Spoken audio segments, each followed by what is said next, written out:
يا راغبا في كل علم نافع. ينمو العلم ويتقدم بتقنياته ومجالاته، ومعه نطور أدواتنا في تقديم العلم الشرعي. أكاديمية زاد أكاديمية ينبوعها صاف ليروي غلة الظمآن. وتعلم الفقه الميسر عاملا بالشرع دون تعصب لفلان. بشرى لنا زاد أكاديمية للعلم كالأزهار في البستان.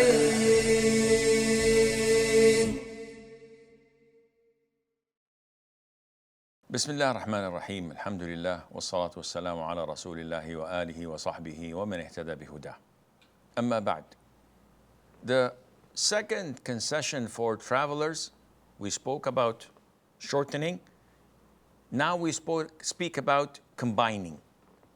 And what is meant by combining? In Islam, we are allowed to combine two certain specific prayers together at the time of one of them. So Fajr cannot be combined with anything. It has to be prayed on time. While Dhuhr and Asr can be combined by praying Asr at the time of Dhuhr or delaying Dhuhr and praying it at time of Asr. And Maghrib and Isha can be combined by praying Isha at the time of Maghrib or delaying Maghrib to pray it at the time of Isha. And this is not a concession only given to travelers like shortening. No, this is more broader and wider.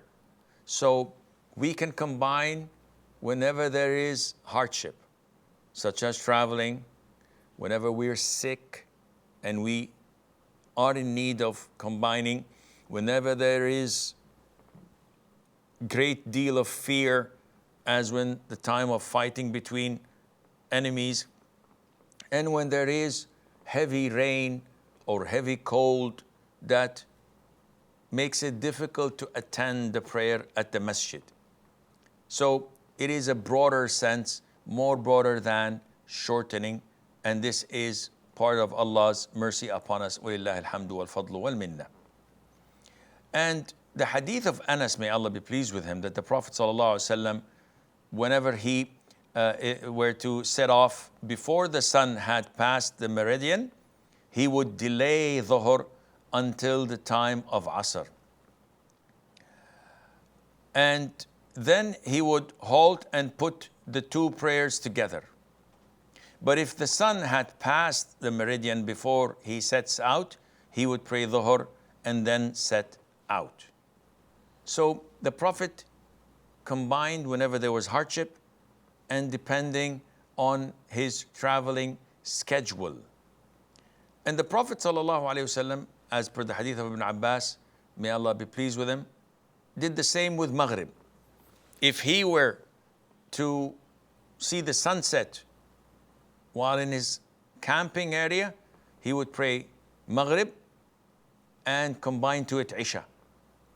And if the sun did not set and he was traveling, once it is time for Isha, he would dismount, pray Maghrib, delayed of course at the time of Isha, and then prays afterwards Isha. Now, if you recall, we said that it is permissible to combine even if it is raining. So what kind of rain are we talking about? It's not light rain. It is heavy rain that gives us a concession to combine between prayers. The one that draws hardship. Snow is the same thing. Muddy areas that would cause a lot of hardship for us to get to the masjid. Strong storms and cold weather that would cause a lot of hardship. All of these give us the concession to combine prayers in the masjid, especially if we're going for Maghrib, for example. Then in such hard conditions, we combine Isha to it and then don't have to come back to the masjid again. And this was the doing of the Prophet ﷺ throughout his life, whenever he traveled and whenever there was the need for combining. As stated earlier, combining is divided into two types: either to precede one of the prayer to be prayed with the earlier one, or to delay the prayer and pray it with the latter one. Whatever is more convenient for you, there is no need to be strict and rigid in it. This was given as a concession. So no one will say, no, we have to pray it in the early time, not delay it. Because we never know, we may die, we may this. No, the Prophet did this and the Prophet did that, sallallahu alayhi wa sallam, to make life easy for us. Now, there is an issue of dispute, which is combining Asr to a Friday prayer. And the difference of opinion is based on the point of view of some scholars that Jumu'ah is not Dhuhr. Yes, it is prayed instead of Dhuhr, but the format is totally different. Jumu'ah is 2, Dhuhr is 4, Jumu'ah is loud, Dhuhr is silent, Jumu'ah is preceded by 2 khutbahs, Dhuhr is not, etc. So the scholars say that you cannot combine Asr to Jumu'ah, because you can combine Asr to Friday, to Dhuhr, and Jumu'ah is not Dhuhr. And this, though, is the opinion of a number of scholars, other scholars like Imam Malik and others say that they beg to differ. Because if we miss Jumu'ah, we pray Dhuhr. When we pray Jumu'ah, we do not pray Dhuhr. So they overlap, and one takes the place of the other. And combining was made to make life easy. So what's the problem if I prayed Jumu'ah in, let's say, Medina Masjid? I'm a traveler, and I'm traveling immediately afterwards. What's the problem if I combine Asr to it? So it's an issue of dispute. According to the textbook you have, it says you should not do this, and this is what you should base your answers to, according to your textbook, and Allah Azza wa Jal knows best. Now, what is best? To combine when residing, meaning, if I reach my destination, which is not my hometown, the city I'm traveling to, I'm not settled, but I'm staying in that town for a number of days. I'm still a traveler. What is best for me? To pray on time? Of course, I'm shortening prayers. I'm a traveler. Is it best for me to pray on time or to combine? The answer is, the best for you is to pray on time. This is the best without any doubt. However, you do have the concession. According to the hadith of Mu'adh, may Allah be pleased with him, because the Prophet, when he was in Tabuk for a number of days, he combined.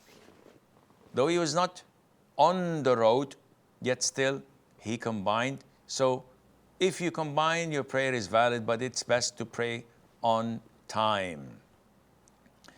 If the reason the concession was given to combine is gone, and I have already combined, should I repeat my prayer? Meaning, I combined between Maghrib and Isha in the congregation, with the congregation in the masjid. And then, after we finished Isha, it was raining dogs and cats, as they say. It was raining heavily. After we've prayed Isha, rain stopped before the time of Isha, and we realized that we could come after 1 hour and pray Isha with the congregation. Should we do that? The answer is no. As long as we have, alhamdulillah, did our due diligence and prayed on time, then there's no problem in what we have done, and our prayer is valid. Okay, in terms of combining between Dhuhr and Asr and combining between Maghrib and Isha, is it stipulated that the two prayers that are put together be done one immediately after the other, or can we leave a gap? A difference of opinion among scholars. The most authentic opinion is that it's not mandatory. We are able to leave a gap because this was done by the companions at the time of the Prophet ﷺ, with the Prophet ﷺ when they offered Hajj. When the Prophet ﷺ went from Arafah to Muzdalifah, they did not pray Maghrib in Arafah, though the sun had set. This is the Sunnah. They went all the way to Muzdalifah. And when they reached Muzdalifah, they went and made wudu. They prayed Maghrib. After they prayed Maghrib, they put their camp in place, and then prayed the Isha. And this was approximately like 15, 20, 30 minutes between the two prayers. And this meant that that was permissible, and this gives us the excuse and the permission to leave a gap between the two combined prayers. The sunnah is to do one adhan for the two prayers while doing two iqamah each for each one, because this was done by the Prophet ﷺ. Do I have to have the intention before praying the first prayer that I'm combining? The answer is no. I may pray Dhuhr without intending to combine Asr to it, and after finishing, why not combine? And I combine. There's no problem in doing that at all, alhamdulillah. What about the prayers of Ar-Rawatib prayers, the highly recommended emphatic prayers, while traveling, while combining?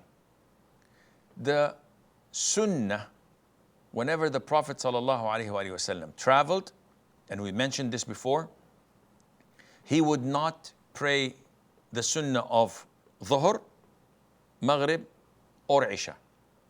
So 4 rak'ahs before Dhuhr and 2 rak'ahs after Dhuhr, he would skip it. 2 rak'ahs after Maghrib and 2 rak'ahs after Isha, he would skip it whenever he traveled.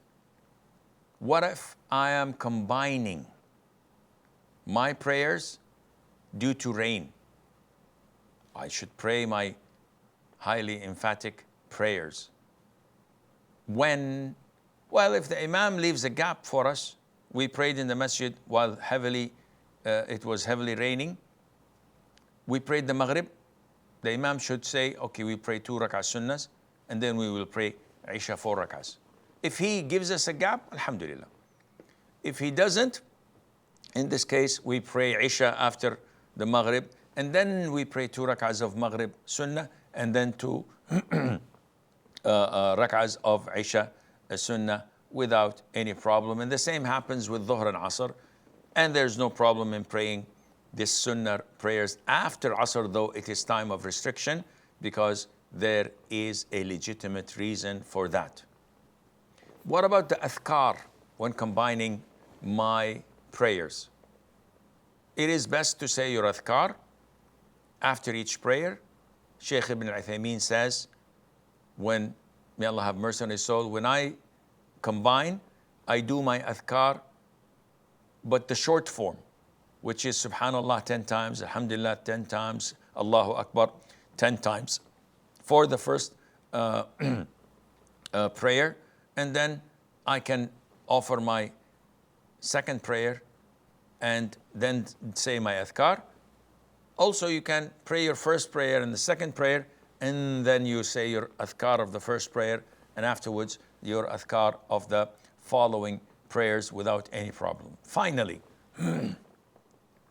it is permissible for a person who combined Isha at the time of Maghrib to offer witr afterwards or night prayer afterwards. One would object and say, well, it's not time for Isha yet. How can he pray night prayer and witr? The answer is, night prayer and witr are not related to the time of Isha. They're related to your prayer of Isha. So if you prayed your Isha at the time of Maghrib, then it is permissible for you to offer your night prayer and witr prayer, and Allah Azza wa Jal knows best. وصلى الله وسلم وبارك على نبينا محمد.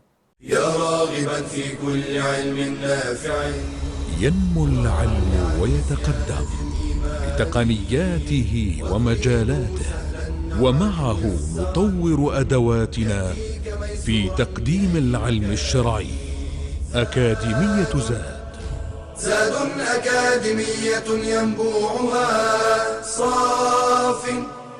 صاف ليروي غلة الظمآن، وتعلم الفقه الميسر عاملا بالشرع دون تعصب لفلان. بشرى لنا زاد أكاديمية للعلم كالأزهار في البستان.